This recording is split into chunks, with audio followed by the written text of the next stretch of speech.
నమస్కారం ఘంటారావానికి స్వాగతం. ముందుగా ప్రధాన అంశాలు.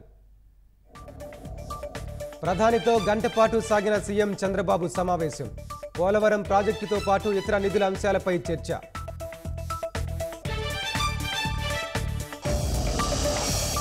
రైల్వే మంత్రి అశ్విని వైష్ణవ్తో సీఎం చంద్రబాబు భేటీ. విశాఖ జోన్ పురోగతి, అమరావతి అనుసంధాన ప్రాజెక్టులపై చర్చ.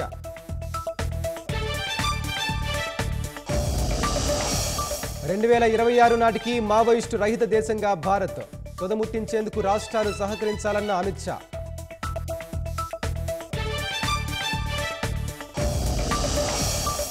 డబ్బులు పదవులు ప్రకృతిని సృష్టించలేవన్న పవన్ కళ్యాణ్.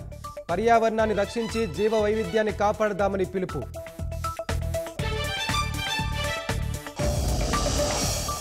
వైద్య శాస్త్రంలో విక్టర్ ఆంబ్రోస్, గ్యారీ రావుకెన్లకు నోబెల్.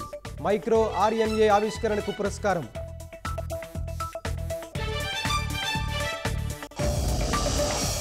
తిరుమలలో కాసేపట్లో సర్వభూపాల వాహనంపై శ్రీవారి విహారం. రేపటి గరుడ సేవకు భారీగా టీటీడీ సన్నాహాలు.